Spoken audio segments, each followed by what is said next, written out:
2 février, Lévitique chapitre 13, chapitre 14, chapitre 15. L'Éternel parla à Moïse et à Aaron et dit: Lorsqu'un homme aura sur la peau de son corps une tumeur, une dartre ou une tache blanche qui ressemblera à une plaie de lèpre sur la peau de son corps, on l'amènera au sacrificateur Aaron ou à l'un de ses fils qui sont sacrificateurs. Le sacrificateur examinera la plaie qui est sur la peau du corps. Si le poil de la plaie est devenu blanc et que la plaie paraisse plus profonde que la peau du corps, c'est une plaie de lèpre. Le sacrificateur qui aura fait l'examen déclarera cet homme impur. S'il y a sur la peau du corps une tache blanche qui ne paraisse pas plus profonde que la peau et que le poil ne soit pas devenu blanc, le sacrificateur enfermera pendant 7 jours celui qui a la plaie. Le sacrificateur l'examinera le 7e jour. Si la plaie lui paraît ne pas avoir fait de progrès et ne pas s'être étendue sur la peau, le sacrificateur l'enfermera une seconde fois pendant 7 jours. Le sacrificateur l'examinera une seconde fois le 7e jour. Si la plaie est devenue pâle et ne s'est pas étendue sur la peau, le sacrificateur déclarera cet homme pur.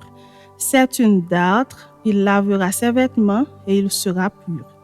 Mais si la dartre s'est étendue sur la peau après qu'il s'est montré au sacrificateur pour être déclaré pur, il se fera examiner une seconde fois par le sacrificateur. Le sacrificateur l'examinera. Si la dartre s'est étendue sur la peau, le sacrificateur le déclarera impur, c'est la lèpre. Lorsqu'il y aura sur un homme une plaie de lèpre, on l'amènera au sacrificateur. Le sacrificateur l'examinera. S'il y a sur la peau une tumeur blanche, si cette tumeur a fait blanchir le poil et qu'il y a une trace de chair vive dans la tumeur, c'est une lèpre invétérée dans la peau du corps de cet homme. Le sacrificateur le déclarera impur. Il ne l'enfermera pas, car il est impur. Si la lèpre fait une éruption sur la peau et couvre toute la peau de celui qui a la plaie, depuis la tête jusqu'aux pieds, partout où le sacrificateur portera ses regards, le sacrificateur l'examinera. Et quand il aura vu que la lèpre couvre tout le corps, il déclarera pur celui qui a la plaie. Comme il est entièrement devenu blanc, il est pur. Mais le jour où l'on apercevra en lui de la chair vive, il sera impur. Quand le sacrificateur aura vu la chair vive, il le déclarera impur. La chair vive est impure, c'est la lèpre. Si la chair vive change et devient blanche, il ira vers le sacrificateur. Le sacrificateur l'examinera. Et si la plaie est devenue blanche, le sacrificateur déclarera pur celui qui a la plaie, il est pur. Lorsqu'un homme aura eu sur la peau de son corps un ulcère qui a été guéri et qu'il se manifestera à la place où était l'ulcère une tumeur blanche ou une tache d'un blanc rougeâtre, cet homme se montrera au sacrificateur. Le sacrificateur l'examinera. Si la tache paraît plus enfoncée que la peau, et que le poil soit devenu blanc, le sacrificateur le déclarera impur. C'est une plaie de lèpre qui a fait éruption dans l'ulcère. Si le sacrificateur voit qu'il n'y a point de poil blanc dans la tache, qu'elle n'est pas plus enfoncée que la peau et qu'elle est devenue pâle, il enfermera cet homme pendant 7 jours. Si la tache s'est étendue sur la peau, le sacrificateur le déclarera impur. C'est une plaie de lèpre. Mais si la tache est restée à la même place et ne s'est pas étendue, c'est une cicatrice de l'ulcère. Le sacrificateur le déclarera pur. Lorsqu'un homme aura eu sur la peau de son corps une brûlure par le feu et qu'il se manifestera sur la trace de la brûlure une tache blanche ou d'un blanc rougeâtre, le sacrificateur l'examinera. Si le poil est devenu blanc dans la tache et qu'elle paraisse plus profonde que la peau, c'est la lèpre qui a fait éruption dans la brûlure. Le sacrificateur déclarera cet homme impur, c'est une plaie de lèpre. Si le sacrificateur voit qu'il n'y a point de poil blanc dans la tache qu'elle n'est pas plus enfoncée que la peau et qu'elle est devenue pâle, il enfermera cet homme pendant 7 jours. Le sacrificateur l'examinera le 7e jour. Si la tache s'est étendue sur la peau, le sacrificateur le déclarera impur. C'est une plaie de lèpre. Mais si la tache est restée à la même place, ne s'est pas étendue sur la peau et est devenue pâle, c'est la tumeur de la brûlure. Le sacrificateur le déclarera pur, car c'est la cicatrice de la brûlure. Lorsqu'un homme ou une femme aura une plaie à la tête ou à la barbe, le sacrificateur examinera la plaie. Si elle paraît plus profonde que la peau et qu'il y ait du poil jaunâtre et mince, le sacrificateur déclarera cet homme impur. C'est la teigne, c'est la lèpre de la tête ou de la barbe. Si le sacrificateur voit que la plaie de la teigne ne paraît pas plus profonde que la peau et qu'il n'y a pas de poil noir, il enfermera pendant 7 jours celui qui a la plaie de la teigne. Le sacrificateur examinera la plaie le 7e jour. Si la teigne ne s'est pas étendue, s'il n'y a point de poil jaunâtre et s'il ne paraît pas plus profonde que la peau, celui qui a la teigne se rasera, mais il ne rasera point la place où est la teigne. Et le sacrificateur l'enfermera une seconde fois pendant 7 jours. Le sacrificateur examinera la teigne le 7e jour. Si la teigne ne s'est pas étendue sur la peau et si elle ne paraît pas plus profonde que la peau, le sacrificateur le déclarera pur, il lavera ses vêtements et il sera pur. Mais si la teigne s'est étendue sur la peau, après qu'il a été déclaré pur, le sacrificateur l'examinera. Et si la teigne s'est étendue sur la peau, le sacrificateur n'aura pas à rechercher s'il y a du poil jaunâtre, il est impur. Si la teigne lui paraît ne pas avoir fait de progrès et qu'il y ait cru du poil noir, la teigne est guérie. Il est pur et le sacrificateur le déclarera pur. Lorsqu'un homme ou une femme aura sur la peau de son corps des taches blanches, le sacrificateur l'examinera. S'il y a sur la peau de son corps des taches d'un blanc pâle, ce ne sont que des taches qui ont fait éruption sur la peau, il est pur. Lorsqu'un homme aura la tête dépouillée de cheveux, c'est un chauve, il est pur. S'il a la tête dépouillée de cheveux du côté de la face, c'est un chauve par devant, il est pur. Mais s'il y a dans la partie chauve de devant ou de derrière une plaie d'un blanc rougeâtre, c'est la lèpre qui a fait éruption dans la partie chauve de derrière ou de devant. Le sacrificateur l'examinera. S'il y a une tumeur de plaie d'un blanc rougeâtre dans la partie chauve de derrière ou de devant, semblable à la lèpre sur la peau du corps, c'est un homme lépreux, il est impur. Le sacrificateur le déclarera impur, c'est à la tête qui est sa plaie. Le lépreux atteint de la plaie portera ses vêtements déchirés et aura la tête nue. Il se couvrira la barbe et criera « impur, impur ». Aussi longtemps qu'il aura la plaie, il sera impur, il est impur. Il habitera seul, sa demeure sera hors du camp. Lorsqu'il y aura sur un vêtement une plaie de lèpre, sur un vêtement de laine ou sur un vêtement de lin, à la chaîne ou à la trame de lin, ou de laine sur une peau ou sur quelque ouvrage de peau, et que la plaie sera verdâtre ou rougeâtre sur le vêtement ou sur la peau, à la chaîne ou à la trame ou sur un objet quelconque de peau, c'est une plaie de lèpre et elle sera montrée au sacrificateur. Le sacrificateur examinera la plaie et il enfermera pendant 7 jours ceux qui en est attaqué. Il examinera la plaie le 7e jour. Si la plaie s'est étendue sur le vêtement, à la chaîne ou à la trame, sur la peau ou sur l'ouvrage quelconque fait de peau, c'est une plaie de lèpre invétérée. L'objet est impur. Il brûlera le vêtement, la chaîne ou la trame de laine ou de lin, l'objet quelconque de peau sur lequel se trouve la plaie, car c'est une lèpre invétérée. Il sera brûlé au feu. Mais si le sacrificateur voit que la plaie ne s'est pas étendue sur le vêtement, sur la chaîne ou sur la trame, sur l'objet quelconque de peau, il ordonnera qu'on lave ce qui est attaqué de la plaie et il l'enfermera une seconde fois pendant 7 jours. Le sacrificateur examinera la plaie après qu'elle aura été lavée.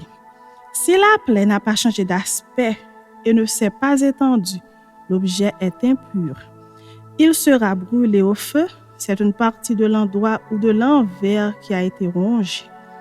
Si le sacrificateur voit que la plaie est devenue pâle après avoir été lavée, il l'arrachera du vêtement ou de la peau, de la chaîne ou de la trame. Si elle paraît encore sur le vêtement, à la chaîne ou à la trame ou sur l'objet quelconque de peau, c'est une éruption de lèpre. Ce qui est attaqué de la plaie sera brûlé au feu. Le vêtement, la chaîne ou la trame, l'objet quelconque de peau qui a été lavé et d'où la plaie a disparu sera lavé une seconde fois et il sera pur. Telle est la loi sur la plaie de la lèpre lorsqu'elle attaque les vêtements de laine ou de lin, la chaîne ou la trame ou un objet quelconque de peau et d'après laquelle ils seront déclarés purs ou impurs. Chapitre 14. L'Éternel parla à Moïse et dit: Voici quelle sera la loi sur le lépreux pour le jour de sa purification. On l'amènera devant le sacrificateur. Le sacrificateur sortira du camp et il examinera le lépreux. Si le lépreux est guéri de la plaie, de la lèpre, le sacrificateur ordonnera que l'on prenne pour celui qui doit être purifié 2 oiseaux vivants et purs, du bois de cèdre, du cramoisi et de l'hysope. Le sacrificateur ordonnera qu'on égorge l'un des oiseaux sur un vase de terre sur de l'eau vive. Il prendra l'oiseau vivant, le bois de cèdre, le cramoisi et l'hysope, et il les trempera avec l'oiseau vivant dans le sang de l'oiseau égorgé sur l'eau vive. Il en fera 7 fois l'aspersion sur celui qui doit être purifié de la lèpre. Puis, il le déclarera pur et il lâchera dans les champs l'oiseau vivant. Celui qui se purifie lavera ses vêtements, rasera tout son poil et se baignera dans l'eau, et il sera pur. Ensuite, il pourra entrer dans le camp, mais il restera 7 jours hors de sa tente. Le 7e jour, il rasera tout son poil, sa tête, sa barbe, ses sourcils. Il rasera tout son poil. Il lavera ses vêtements et baignera son corps dans l'eau et il sera pur. Le 8e jour, il prendra 2 agneaux sans défaut et une brebis d'un an sans défaut, 3/10 d'un épha de fleur de farine en offrande pétrie à l'huile et un log d'huile. Le sacrificateur qui fait la purification présentera l'homme qui se purifie et toutes ces choses devant l'Éternel à l'entrée de la tente d'assignation. Le sacrificateur prendra l'un des agneaux et il l'offrira en sacrifice de culpabilité avec le log d'huile. Il les agitera de côté et d'autre devant l'Éternel. Il égorgera l'agneau dans le lieu où l'on égorge les victimes expiatoires et les holocaustes dans le lieu saint. Car dans le sacrifice de culpabilité, comme dans le sacrifice d'expiation, la victime est pour le sacrificateur. C'est une chose très simple. Le sacrificateur prendra du sang de la victime de culpabilité. Il en mettra sur le lobe de l'oreille droite de celui qui se purifie, sur le pouce de sa main droite et sur le gros orteil de son pied droit. Le sacrificateur prendra du log d'huile et il en versera dans le creux de sa main gauche. Le sacrificateur trempera le doigt de sa main droite dans l'huile qui est dans le creux de sa main gauche et il fera avec le doigt 7 fois l'aspersion de l'huile devant l'Éternel. Le sacrificateur mettra de l'huile qui lui reste dans la main sur le lobe de l'oreille droite de celui qui se purifie, sur le pouce de sa main droite et sur le gros orteil de son pied droit, par-dessus le sang de la victime de culpabilité. Le sacrificateur mettra ce qui lui reste d'huile dans la main sur la tête de celui qui se purifie. Et le sacrificateur fera pour lui l'expiation devant l'Éternel. Puis le sacrificateur offrira le sacrifice d'expiation et il fera l'expiation pour celui qui se purifie de sa souillure. Ensuite, il égorgera l'holocauste. Le sacrificateur offrira sur l'autel l'holocauste et l'offrande et il fera pour cet homme l'expiation et il sera pur.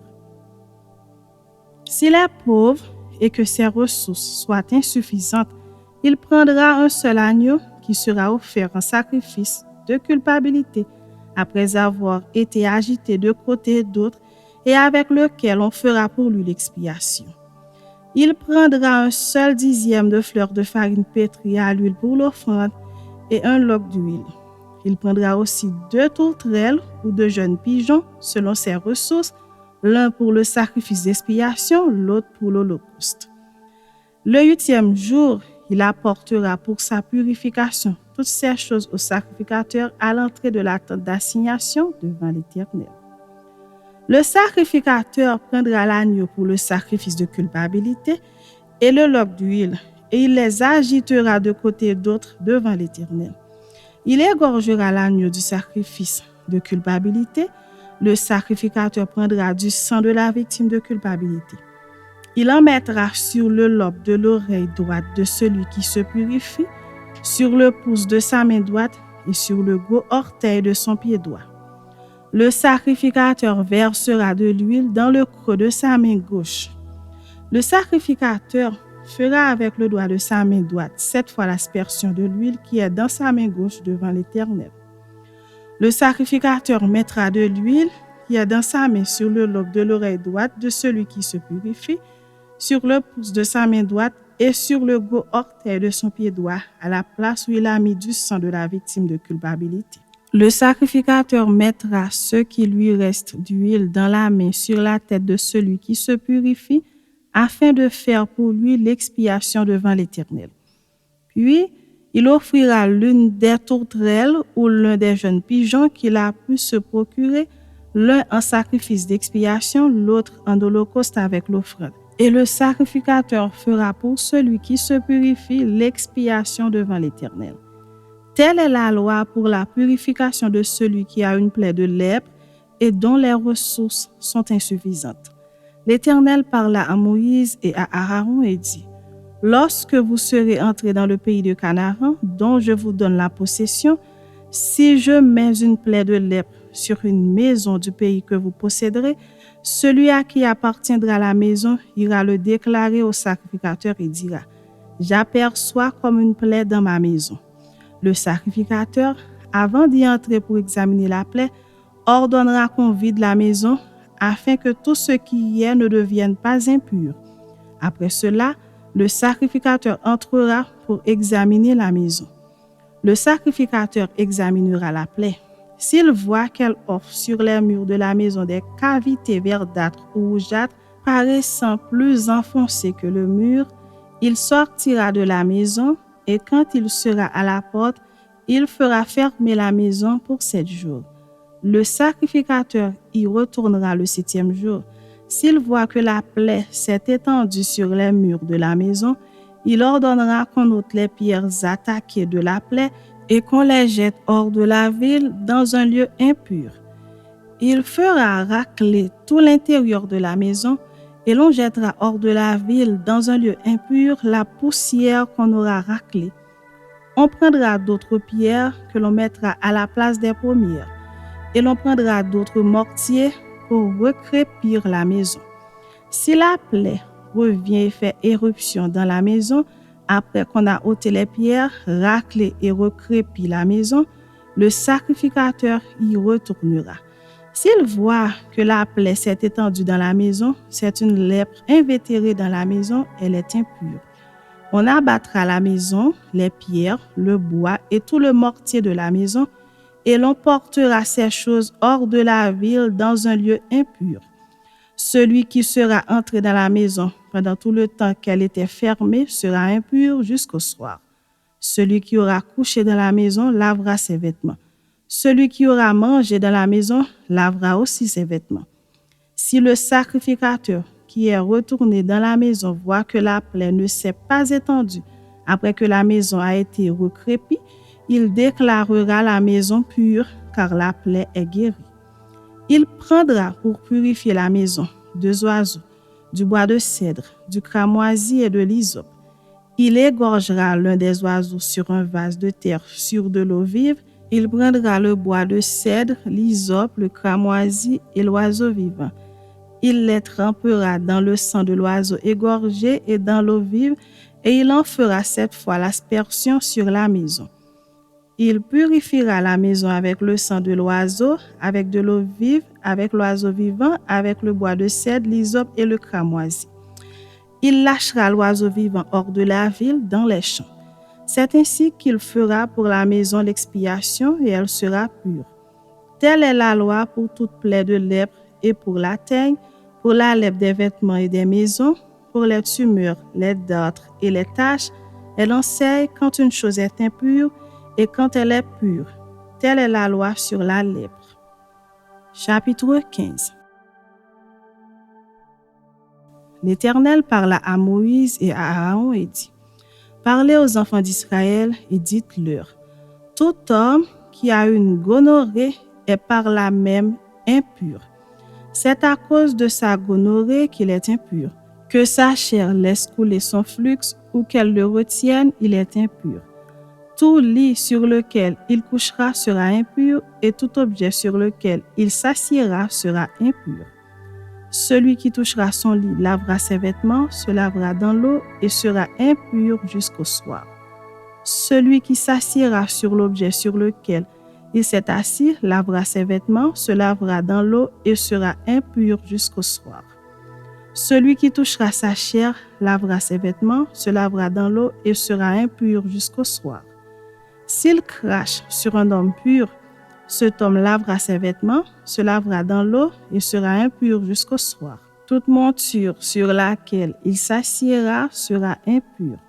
Celui qui touchera une chose quelconque qui a été sous lui sera impur jusqu'au soir, et celui qui la portera lavera ses vêtements, se lavera dans l'eau et sera impur jusqu'au soir. Celui qui sera touché par lui et qui ne se sera pas lavé les mains dans l'eau, lavera ses vêtements, se lavera dans l'eau et sera impur jusqu'au soir. Tout vase de terre qui sera touché par lui sera brisé, et tout vase de bois sera lavé dans l'eau. Lorsqu'il sera purifié de son flux, il comptera 7 jours pour sa purification. Il lavera ses vêtements, il lavera sa chair avec de l'eau vive, et il sera pur. Le 8e jour, il prendra 2 tourterelles ou 2 jeunes pigeons, il ira devant l'Éternel à l'entrée de la tente d'assignation, et il les donnera au sacrificateur. Le sacrificateur les offrira, l'un en sacrifice d'expiation et l'autre en holocauste. Et le sacrificateur fera pour lui l'expiation devant l'Éternel à cause de son flux. L'homme qui aura une pollution lavera tout son corps dans l'eau et sera impur jusqu'au soir. Tout vêtement et toute peau qui en seront atteints seront lavés dans l'eau et seront impurs jusqu'au soir. Si une femme a couché avec un tel homme, ils se laveront l'un et l'autre et seront impurs jusqu'au soir. La femme qui aura un flux de sang en sa chair, restera 7 jours dans son impureté. Quiconque la touchera sera impur jusqu'au soir. Tout lit sur lequel elle couchera pendant son impureté sera impur, et tout l'objet sur lequel elle s'assiera sera impur. Quiconque touchera son lit lavera ses vêtements, se lavera dans l'eau et sera impur jusqu'au soir.